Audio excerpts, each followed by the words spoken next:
할렐루야. 하나님의 말씀은 누가복음 21장 7절 말씀 보도록 하겠습니다. 누가복음 21장 7절 말씀, 우리 한 절 말씀이고요. 우리 한 목소리로 같이 읽도록 하겠습니다. 시작. 그들이 물어 이르되 선생님이여 그러면 어느 때에 이런 일이 있겠사오며 이런 일이 일어나려 할 때 무슨 징조가 있사오리까. 아멘. 말씀의 제목 한번 읽어볼까요? 시작. 휴거는 우리가 하늘로 올라가는 것이 아니라 하늘이 땅으로 내려오시는 것입니다.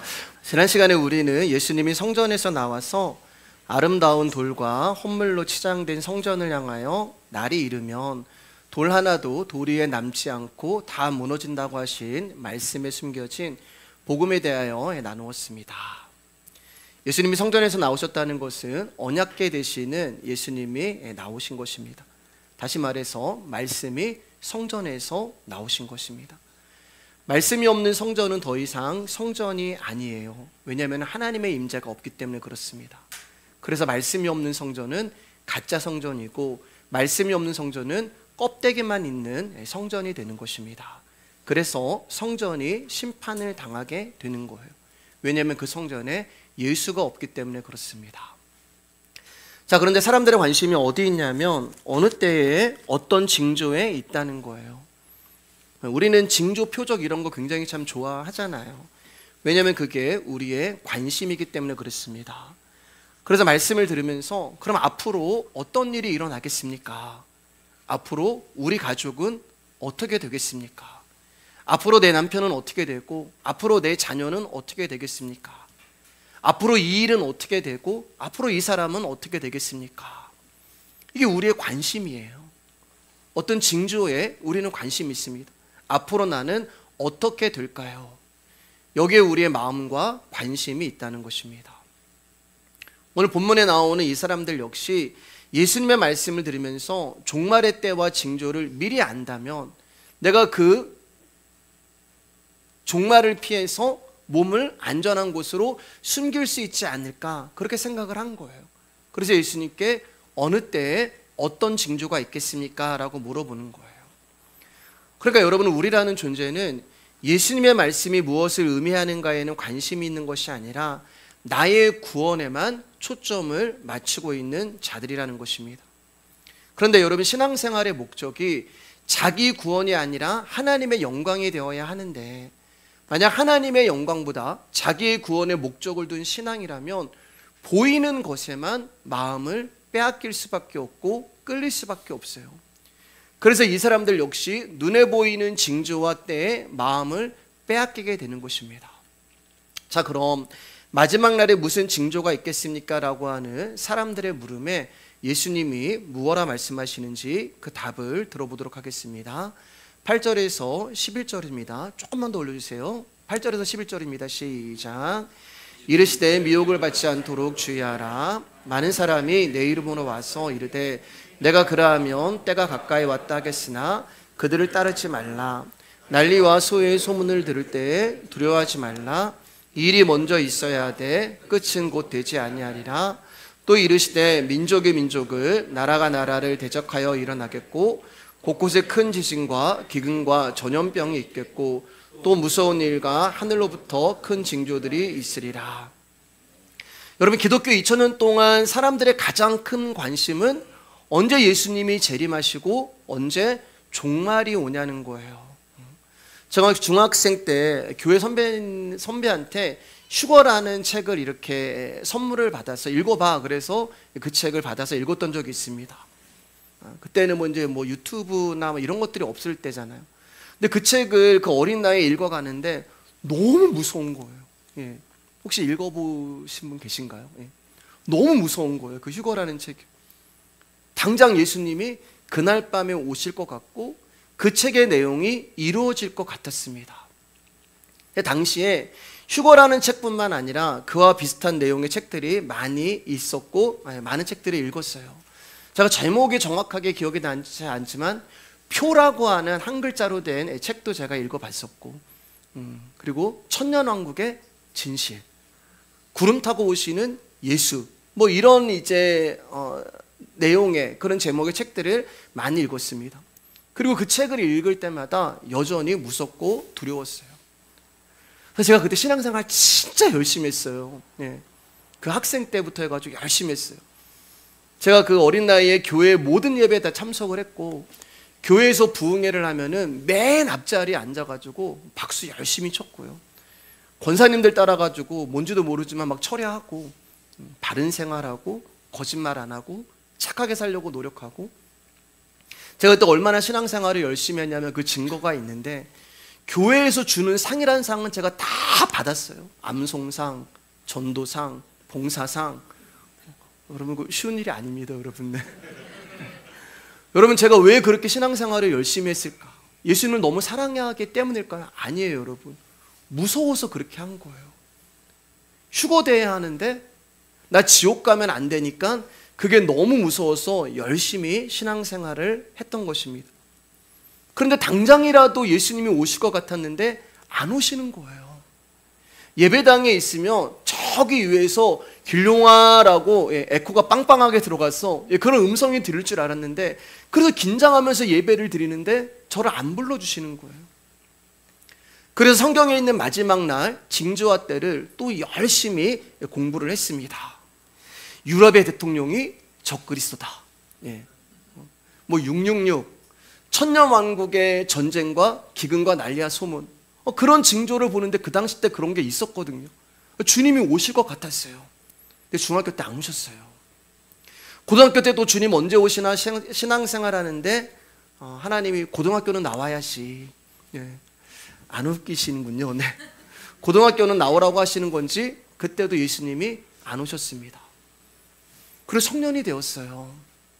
그런데 세계 정세와 돌아가는 시국으로 보니까 이번엔 진짜 주님이 오실 것 같은 거예요. 유럽이 하나가 됐다 그러고, 유로라는 화폐를 쓰고, 미국의 대통령이 적그리스도라는 얘기가 나오고, 바코드가 등장을 하고, 전쟁과 전쟁, 기근과 기근, 난리와 난리, 소문과 소문, 거짓 선지자.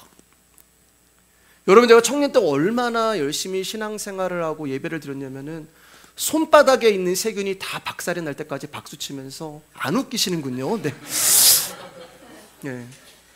하나님 옆 사람의 이름은 몰라도 나팔 불 때 나의 이름, 나팔 불 때 길룡이 이름은 아셔야 됩니다 라고 하면서. 제 이름 얘기하니까 웃으시네요. 네. 지방스러운 거 저도 압니다. 제 이름이 좀 지방스럽죠. 아무튼 그렇게 목이 쉬도록 찬양하라고 예배를 하고 박수를 치고 했는데 예수님이 안 오셨어요. 그리고 지금은 제 나이가 50이 훌쩍 넘어서 중년의 나이가 되었는데도 아직도 예수님은 안 오고 계십니다.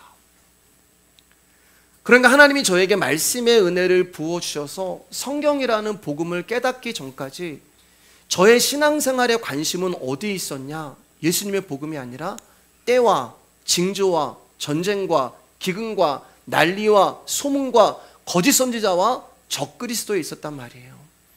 그래서 여의도 광장으로, 삼각산으로, 오살리로 정말 열심히 그 징조를 보면서 주님 오실 날을 기다렸던 것입니다.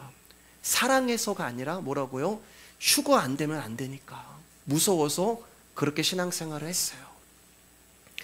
근데 여러분, 오늘날도 이 세계는 전쟁이 끊이지 않고 기근이 있고 난리와 소문이 나며 전염병, 이단과 사이비라는 거짓 선지자가 계속 있고 적그리스도가 끊임없이 나타나고 있어요. 그런 본문에서 예수님께 마지막 날 어떤 징조가 있겠습니까? 라고 물어보는 이 시대는 어땠을까? 마찬가지로 그때도 이런 일들이 있었고, 그 전에도 이런 일이 있었고, 그 전전에도 이런 일이 있었다는 거예요. 왜 그럴까요, 여러분? 예수님이 말씀하시는 세상 끝에 나타난다고 하는 그 때와 징조는 다름 아닌 우리의 일상이기 때문에 그렇습니다. 우리의 일상이에요, 여러분. 전쟁, 기근, 지진, 전염병, 난리, 소문, 거짓 선지자, 잘 생각해 보세요. 우리가 살아가는 일상에서 지금도 일어나고 있는 일이란 말이에요. 그러면 예수님은 우리의 일상에 늘 있는 이런 일들을 가지고 마치 세상 끝의 징조인 것처럼 말씀을 하셨을까? 사도행전 2장 16절에서 21절입니다. 시작. 이는 곧 선지자 요엘을 통하여 말씀하신 것이니 일렀으되 하나님이 말씀하시기를 말세에 내가 내 영을 모든 육체에 부어주리니 너희의 자녀들은 예언할 것이요 너희 젊은이들은 환상을 보고 너희의 늙은이들은 꿈을 꾸리라. 그때 내가 내 영을 내 남종과 여종들에게 부어주리니 그들이 예언할 것이요 또 내가 위로 하늘에서는 기사를 아래로 땅에서는 징조를 베풀리니 곧 피와 불과 연기로다. 주의 크고 영화로운 날이 이르기 전에 해가 변하여 어두워지고 달이 변하여 피가 되리라. 누구든지 주의 이름을 부르는 자는 구원을 받으리라 하였느니라. 베드로가 인용한 요엘서의 말씀은 주의 크고 두려운 날이라는 심판의 메시지가 되는 거예요. 근데 베드로가 뭐라고 이야기하는 거예요? 이 일이 이미 다 이루어졌다라고 선언하고 있는 것입니다. 즉 하나님께서 나타내시는 심판과 구원의 말씀이 이미 이루어졌다는 내용이에요. 다시 말해 요엘 선지자가 선포한 주의 크고 두려운 날은 이미 예수 그리스도의 십자가로 말미암아 성취되었다고 말씀하는 것입니다. 그래서 그 십자가의 의미, 그 십자가에 죽으신 예수 그리스도의 이름을 아는 자는, 이 복음을 아는 자는 지난 시간에 말씀드렸잖아요. 누구든지 예수 그리스도의 십자가의 복음을 아는 자는 구원을 얻는다고 말씀하시는 것입니다. 그러니까 여러분 종말이라는 것은 예수 그리스도에 의해서 이미 이루어졌고 십자가에 의해서 하나님의 뜻이 온전히 이미 다 드러난 상태를 의미하는 거예요. 자, 우리 히브리서 1장 1절 2절입니다. 시작. 옛적에 선지자를 통하여 여러 부분과 여러 모양으로 우리 조상들에게 말씀하신 하나님이 이 모든 날 마지막에는 아들을 통하여 우리에게 말씀하셨으니 이 아들을 만유의 상속자로 세우시고 또 그로 말미암아 모든 세계를 지으셨느니라. 우리가 여러 번 봤던 말씀입니다. 그러나 여러분 또 들어주시길 바라요. 여기 옛적의 선지자들이라고 얘기하잖아요. 요엘 선지자를 말하는 거예요. 구약에 있는 많은 선지자들을 말하는 거예요. 그 선지자들이 종말에 대해서, 마지막에 대해서 말씀하셨단 말입니다. 그런데 2절을 보니까 뭐라고 말씀하고 계세요? 분명하게 이 모든 날 마지막에는 이렇게 말씀하세요. 이 말의 뜻은 하나님께서 세상이 끝날 때쯤 되어서야 아들을 보내시는 것이 아니라 아들을 이미 보내셨기 때문에 세상은 이미 마지막이라는 뜻이 되는 거예요. 그래서 이 모든 날 마지막에는, 그러니까 예수님이 2000년 전에 이 세상에 오셨기 때문에 우리는 이미 마지막을 살아가고 있는 것이고 종말을 살아가고 있는 것입니다. 그 말은 이미 심판이 이루어지고 심판이 선포되었다는 거예요. 여러분 여러 번 얘기해서 여러분 지겹게 들리실지 모르겠지만 한 번만 더 들어주세요. 예수 그리스도의 십자가는 우리의 마지막에 세워져야 되는 거예요. 2000년 전에 세워지면 안 돼요. 원래는요. 마지막에 세워져야지만 우리가 그 십자가 앞에 갔을 때 너는 죄인이야? 너는 구원받은 의인이야? 거기서 판결이 된단 말입니다. 그런데 그 십자가가 역사를 뚫고 2000년 전으로 날아온 거예요. 그래서 2000년 전에 예수 그리스도의 십자가가 세워짐으로 말미암아 거기서 이미 종말이 선포가 된 것입니다. 십자가는 마지막에 있어야 되는 그 십자가가 2000년 전에 이미 세워짐으로 말미암아 이제 우리는 마지막을 살아가고 있는 존재란 말입니다. 그래서 예수님이 십자가에 돌아가실 때 마지막 날에 일어날 가시적인 일들이 일어난 거예요. 가시적이란 말은 눈에 보이는 일들을 말하는 거예요. 무덤을 뚫고 죽은 자가 살아났잖아요. 온 세상이 캄캄해졌잖아요.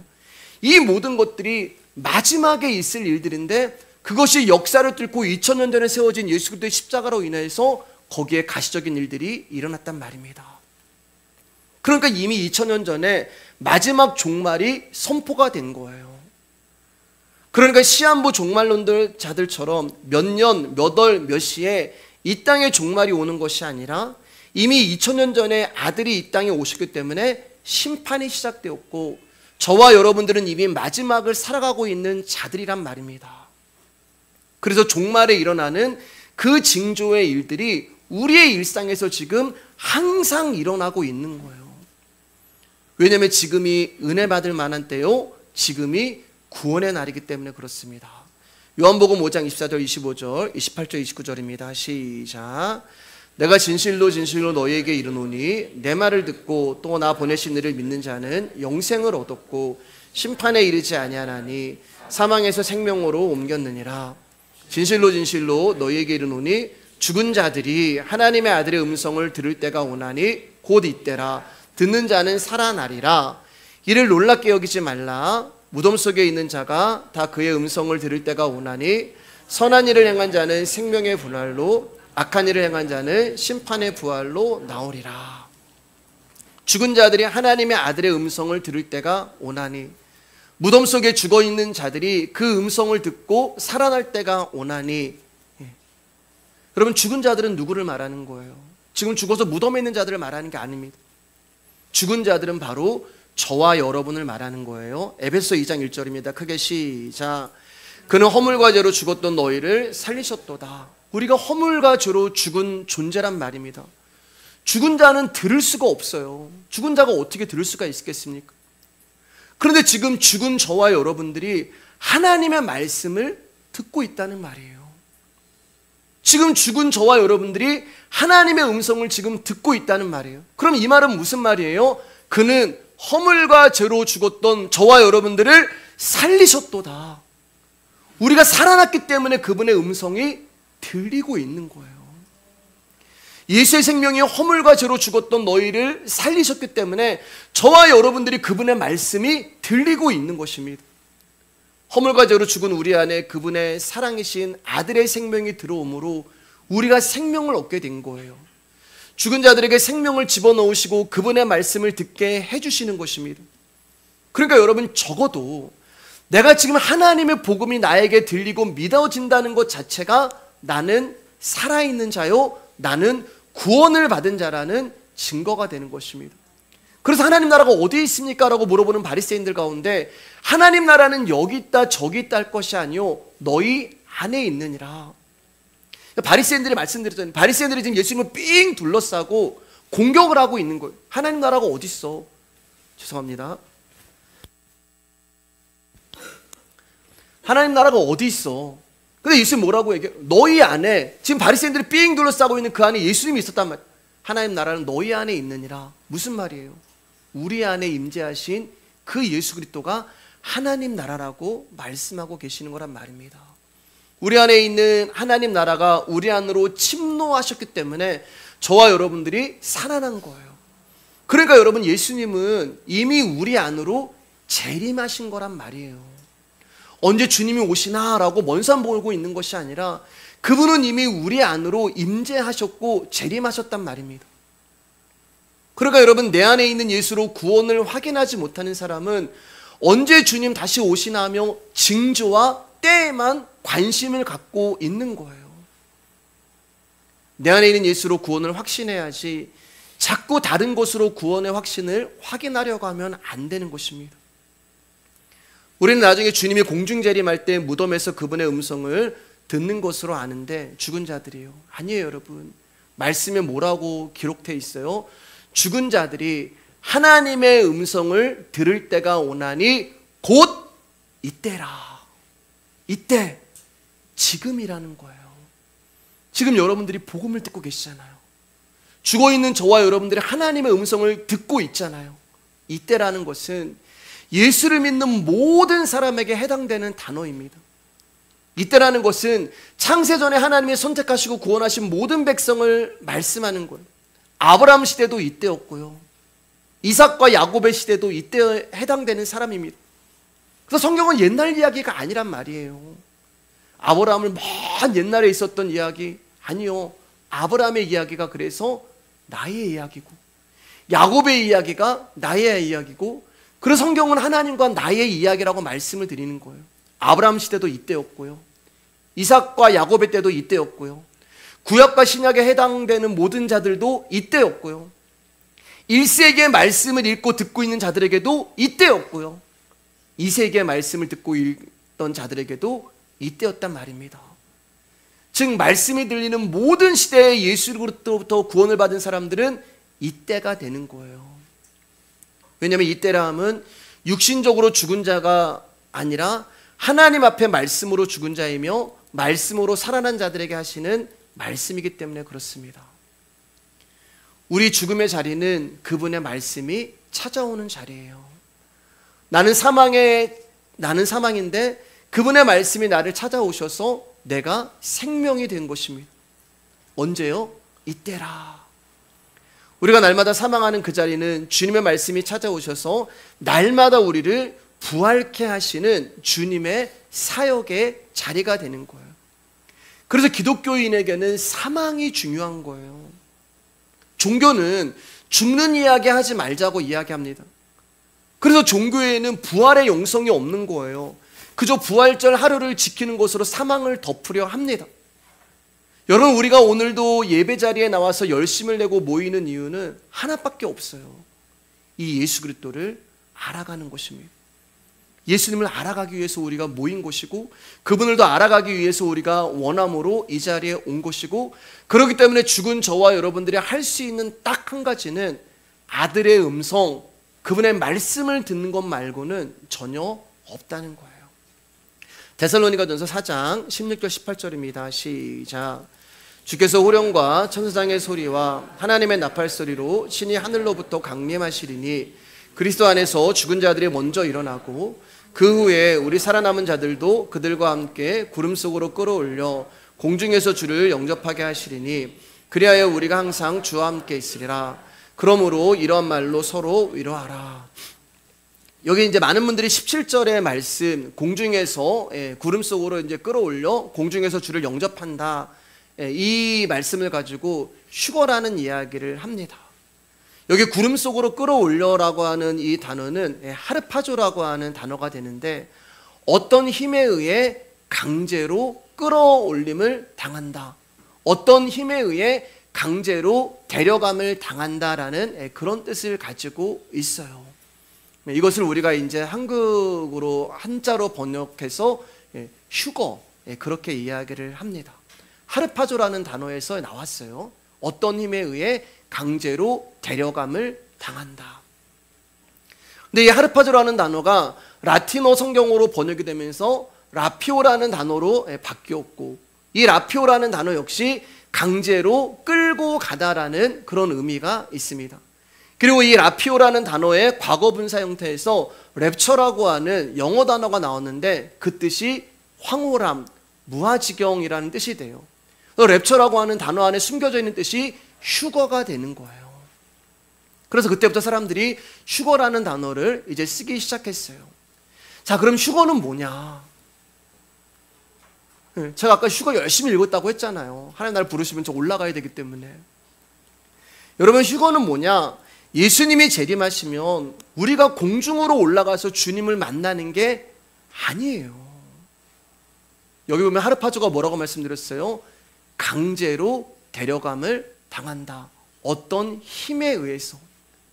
그러니까 휴거라는 것은 우리가 공중으로 올라가서 주님을 만나는 것이 아니라 예수님이 일방적으로 우리를 하르파조해주는 그 상태가 휴거가 되는 거예요.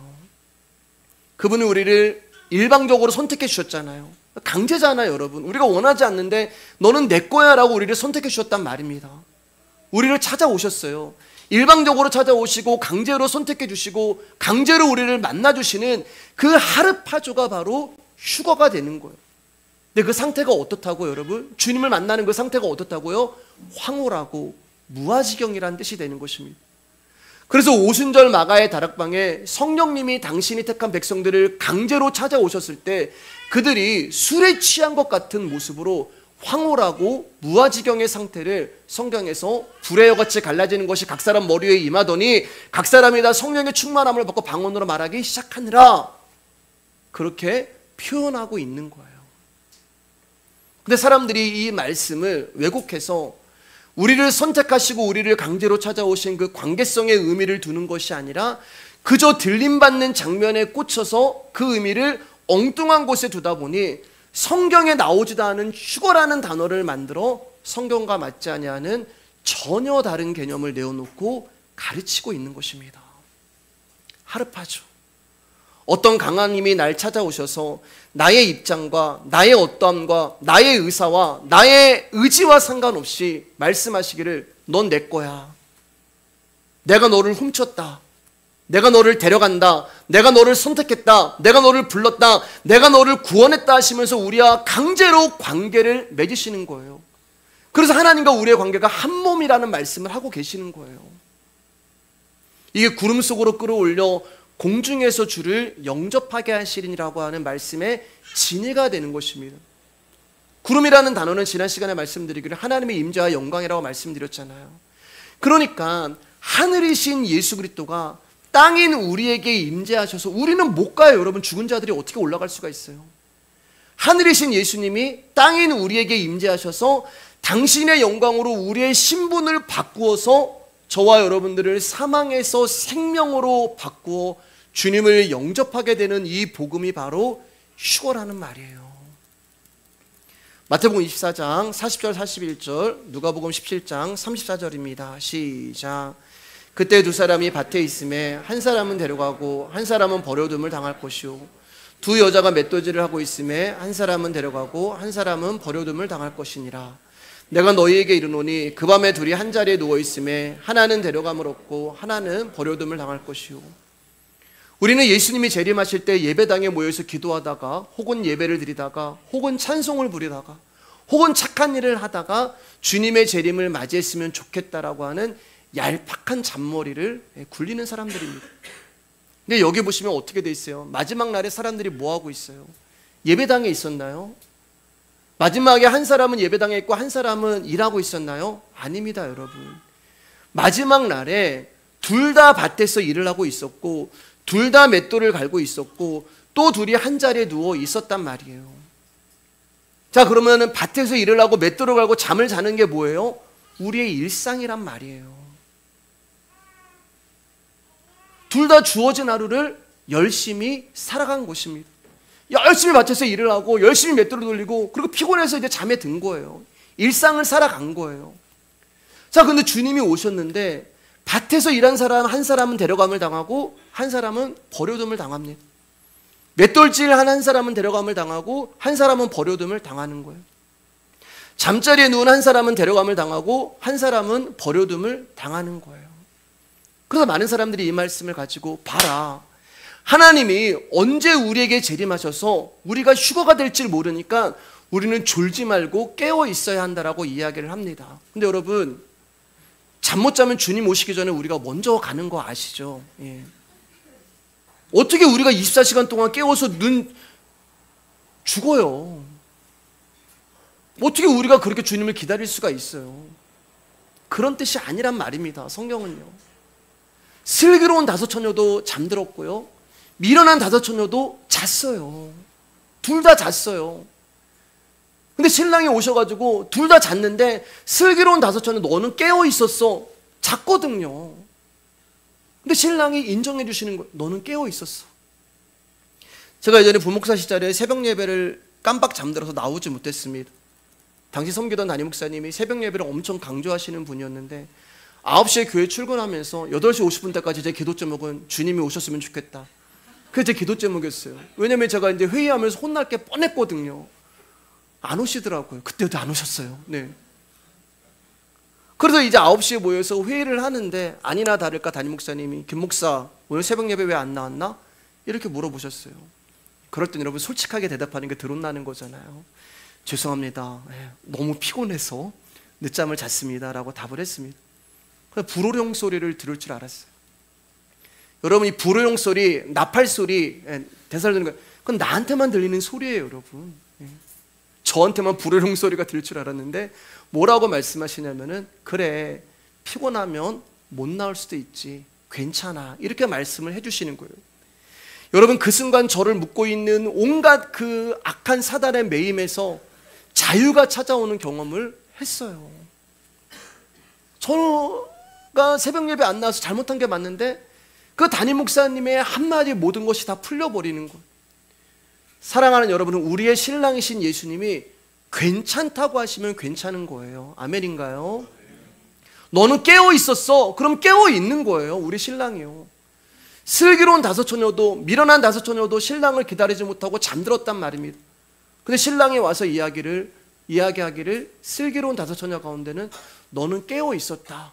그러면 끝나는 거예요, 여러분. 그렇게 인정을 해주시는 거예요. 분명 나는 잠들었는데, 그래서 신랑을 맞이하지 못한 채로 혼이 날 줄 알았는데 신랑이 괜찮아, 잠들 수도 있지, 그럴 수도 있어. 그 순간에 모든 것이 끝나버리는 것입니다. 그럼 신랑은 왜 잠들었던 나를 깨어 있다고 말씀을 해주시고 인정을 해주시는 것일까? 기름이 있었기 때문에 그래요. 그 기름이 뭐예요, 여러분? 성령님이 주시는 기름이란 말입니다. 성령의 기름 부으소서. 근데 그 기름은 내가 무엇 해서 생기는 게 아니에요. 내가 봉사하고 헌신하고 모태신앙이고 열심히 헌금하고 그래서 생기는 것이 아니라 하르파죠. 하나님이 선택하고 하나님이 강제적으로 부르시고 선택하고 찾아오신 자들에게 하나님이 생명을 주신단 말입니다. 그게 기름이란 말이에요. 그래서 그 기름을 가진 자들은 졸고 있어도 깨어있는 것이 되는 것입니다. 여러분, 우리는 잠을 안 자면서 주님을 기다릴 수 없는, 그래서 졸 수밖에 없는 연약한 자들이에요. 근데 우리 안에 있는 그 예수 그리스도의 생명으로 인하여서 하나님이 너는 깨어 있었다라고 인정해 주시는 것입니다. 그분의 기름이 나를 구원해 주시는 것이지 나의 행위가 구원을 주는 것이 아니란 말입니다. 여러분, 잘 생각해 보세요. 어느 날 제가 자고 있는데 하나님이 제 이름을 부르면서 길룡아 이제 올라와라. 올라갈 준비를 하고 있는데 제 옆을 보니까 제 아내가 자고 있는 거예요. 또 저쪽 방을 보니까 우리 은수가 자고 있는 거예요. 더 큰일 난 것은 우리 아들은 군대 가서 보이지도 않아요, 여러분. 나는 올라가는데 내 아내랑 내 딸이랑 내 아들이 이 땅에 있으면 어떻게 되는 거예요? 저는 구원받았는데 제 아내랑 제 아들이랑 제 딸은 지옥 간다는 얘기잖아요. 그럼 사랑하는 내 아내가 지옥 가고 사랑하는 내 남편이 지옥 가고 사랑하는 내 자녀가 사랑하는 내 부모가 지옥 가는데 여러분 위로 올라가면서 나팔 불 때 이렇게 올라가실 수 있으시겠냐고요. 할렐루야 하나님 감사합니다 이렇게 올라가실 수 있겠냐고요. 여러분, 우리가 믿는 하나님은 그런 하나님이 아니란 말입니다. 우리가 믿는 하나님은 긍휼의 하나님이신데 이렇게 잔인하게 일을 하신다고요? 그렇지 않아요. 에이 목사님, 그때는요 하나님의 초자연적인 일에 의해서, 능력에 의해서 남자도 없고 여자도 없고 부모도 없고 자녀도 없고 가족도 없고 그냥 형제 자매예요. 그런 말 하지 마시고요, 여러분. 여러분들이 정말 만약에 그 상황이라면 나는 올라가는데 내 자녀와 가족이 있으면 그거 기뻐하시겠냐고요. 감사합니다 나오겠냐고요. 저는 안 올라갈 거예요. 어떻게 제 아내가 제 딸이 제 아들이 지옥불에 있는 것을 보면서 기분 좋게 올라갈 수 있겠냐고요. 못 갑니다. 차라리 같이 지옥을 가면 가지. 내려온다고 할 거예요. 그럼 이 말씀은 뭐냐? 그런 말씀이 아니란 말이에요. 이 말씀을 가지고 우리가 휴거를 이야기하는데 그런 내용이 아니란 말입니다. 이 말씀은 휴거라는 공중에 올라가는 그런 SF 영화의 내용이 아니라 내 안에 주님이 하르파조 휴거하실 때 일어나는 이야기를 말씀하고 있는 거예요. 즉 두 사람이 아니라 나라는 존재라는 한 사람 안에서 일어나는 이야기를 말씀하고 계시는 거예요. 무슨 말인지 아시죠? 잠자리에 누워있는 두 사람은 동일 인물이고 밭에서 일하는 사람 두 사람도 동일한 사람이고 맷돌을 갈고 있는 두 여자도 역시 한 여자란 말입니다. 그래서 한 자리에 누웠고 함께 맷돌을 갈았고 함께 밭에서 일한다고 말씀하시는 거예요. 근데 주님이 오셨을 때, 주님이 나를 만나셨을 때, 그분이 나를 하르파조 하시고 그분이 나에게 오셔서 나에게 휴거를 주실 때 누구는 버려둠을 당하고 누구는 데려감을 당한다고 말씀하시잖아요. 그럼 버려짐을 당하는 사람은 누구예요? 우리의 겉사람이란 말입니다. 즉 먼저 된 자를 말하는 거예요. 그럼 데려감을 당하는 사람 누구예요? 우리의 속사람을 말하는 거예요. 구원받은 속사람. 그래서 아브라함 가운데 예수 그리스도가 하나님이 찾아오실 때 처음에는 인간적인 모습이 계속 보이잖아요. 불순종하고 하나님 말씀에 거역하고 내가 한번 해보겠다. 그게 겉사람 말이에요. 근데 그분이 계속 믿음을 주시고 은혜를 주시면서 그 겉사람이 다 죽어지고 이제는 속사람만 남았을 때 네 아들 갖다 바쳐. 그래서 군말 없이 갖다 바치는 그 속사람이란 말입니다. 우리 안에 겉사람과 속사람이 매일 싸우고 있잖아요. 근데 주님이 계속해서 우리 가운데 하르파조 하시면서 우리의 겉사람은 부서지고 무너지고, 왜요? 돌 하나에 돌 위에 남지 않은 그 성전이 우리라고 말씀드렸잖아요. 그래서 우리는 무너지는 거예요. 그리고 데려감을 당하는 사람은 우리 안에 임재하신 예수 그리스도의 생명이신 속사람만 데려감을 당하는 것입니다. 그래서 예수님 말씀하시기를 먼저 된 자로서 나중이 되고 나중된 자로서 먼저 될 자가 많으니라. 교회 먼저 왔고 나중에 왔고 이 얘기하는 게 아니란 말입니다. 즉 이 이야기는 한 사람 안에서 일어나는 우주적 종말을 말씀하는 거예요. 내 안에 옛 하늘 새 하늘이 일어나고 내 안에 옛 땅과 가나안 땅이 일어나고 내 안에서 옛 것은 지나가고 새 것이 되어버리고 예수님의 말씀이 지금 우리 안에서 이 일을 하고 계시는 거예요. 예수님의 생명이 지금 우리 안에 오셔서 그분과 연합하면서 우리를 그렇게 만들어 가시는 것입니다. 사랑하는 여러분, 지금 나에게 오시는 하나님 나라가 경험되지 않는 분은 앞으로 올 하나님 나라 역시 경험할 수 없다는 말이에요. 그래서 공중에서 구름을 타고 그 말씀이 우리에게 강림하셔서 우리를 만나주시는 것입니다. 왜냐하면 저와 여러분들은 허물과저로 죽은 자들이기 때문에 그분께 갈 수 없기 때문에 그분이 우리에게 휴거를 하시는 거예요. 그래서 강제로 찾아오시는 거예요. 그걸 휴거, 하르파조라고 말씀하는 것입니다. 자, 그럼 오늘 본문의 이 말씀이 무슨 뜻인지 이제 이해가 되실 것입니다. 누가복음 21장 12절 15절입니다. 시작. 이 모든 일 전에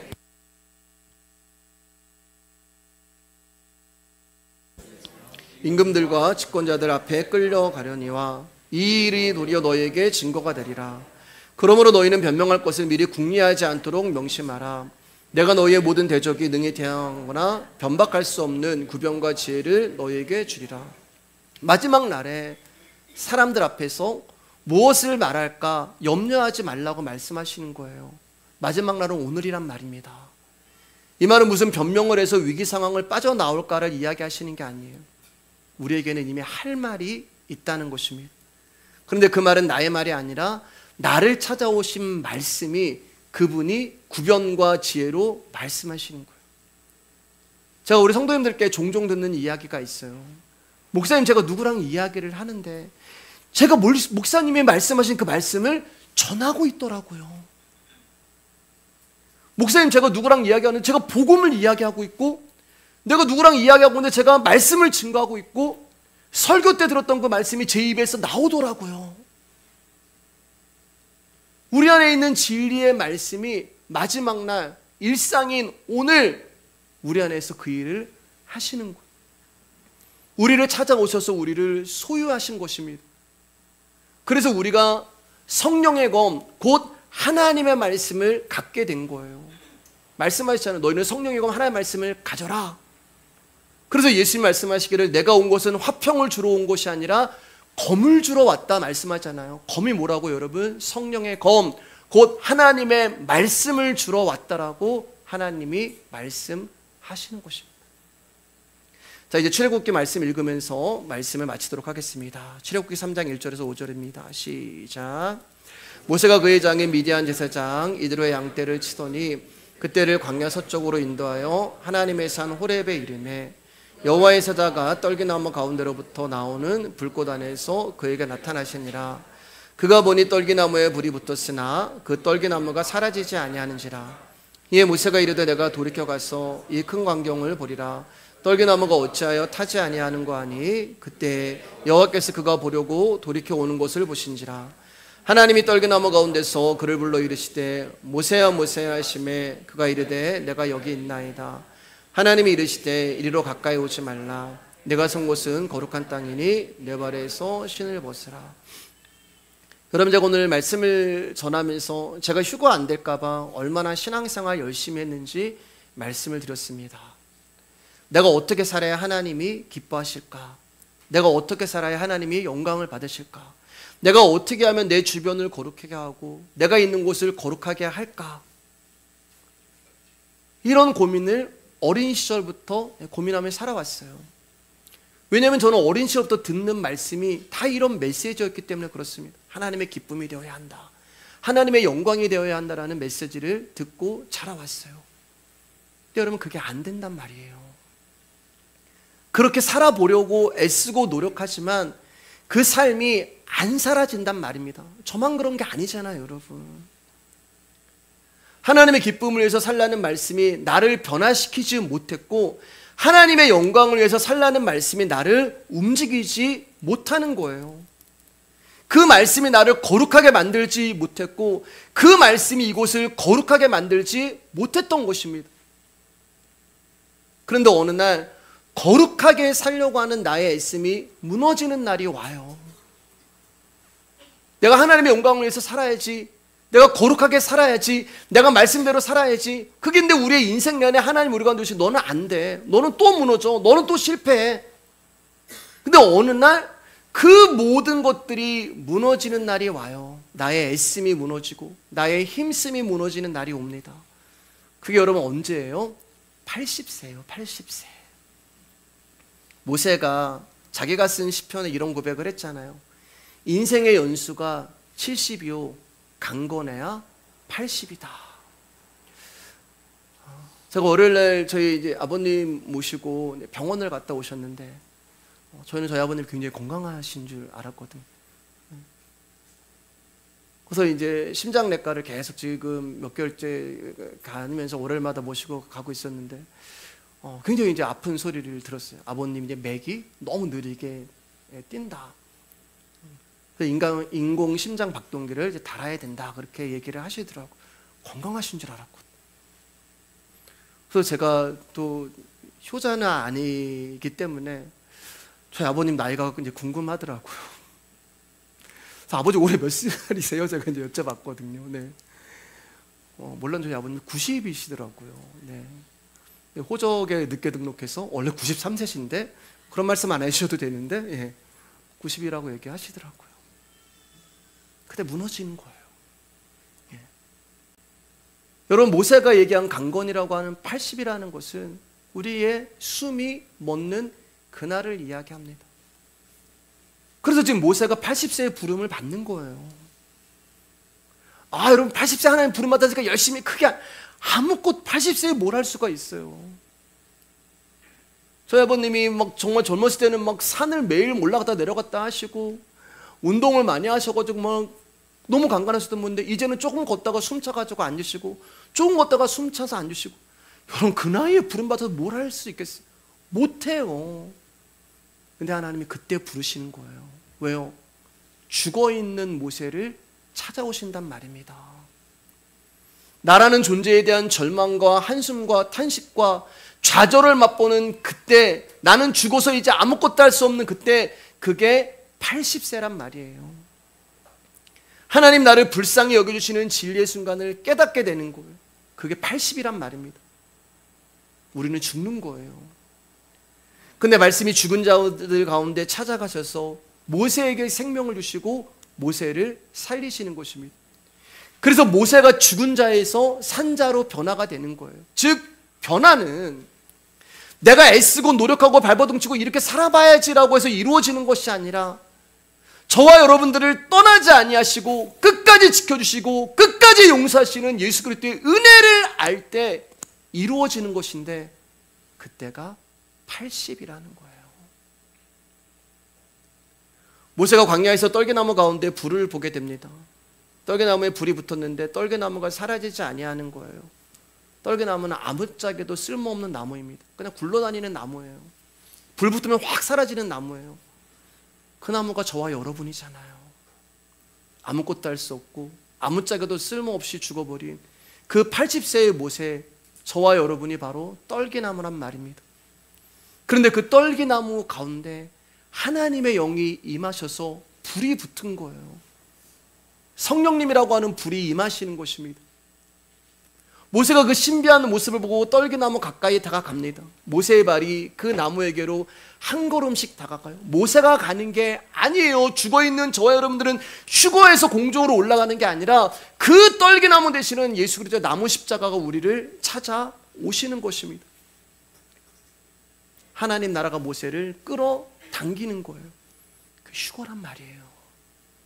하나님 이렇게 말씀하십니다. 모세야, 모세야, 이리로 가까이 오지 말라. 내가 선 곳은 거룩한 땅이니 내 발에서 신을 벗으라. 내가 한번 있는 이 땅을 거룩하게 해보려고 그렇게 노력했는데, 내가 거룩하게 살아보려고 그렇게 노력을 했는데 되지 않았는데, 그분이 임재하시니까 거룩한 땅에 되어 버리는 거예요. 내 발에서 신을 벗어라. 여러분 다 지금 신 신고 계시잖아요. 왜 신 신었어요? 아침에 나오실 때 왜 신발 신으셨어요? 교회에 오려고 신으신 거잖아요. 목적지가 있다는 말입니다. 신을 신었다는 말은. 근데 하나님 뭐라고 말씀하세요? 내 발에서 신을 벗어라. 그럼 무슨 말이 돼요? 목적지에 도착했다는 거예요. 여러분, 예수 그리스도 앞에 가야 되는 게 저와 여러분의 도착지가 되는 것입니다. 이 예배당 장소를 말하는 것이 아니라 하나님이 찾아오신 저와 여러분의 그 심령이 거룩한 땅이에요. 거기서 우리는 신을 벗는 거예요. 그냥 거룩한 땅이 어디 정해져 있는 것이 아니라 하나님이 선택하신 백성이 있고 하나님의 자녀가 있는 곳이 바로 거룩한 땅이라는 것입니다. 말씀 마치겠습니다. 사랑하는 여러분, 저와 여러분들이 휴거가 될 수 있는 이유는 우리 안에 예수 그리스도가 계시기 때문입니다. 성도라는 뜻은 그리스도로 말미암아 구원을 받은 하나님의 백성이요 자녀가 된 모든 거룩한 자들을 말하는 것.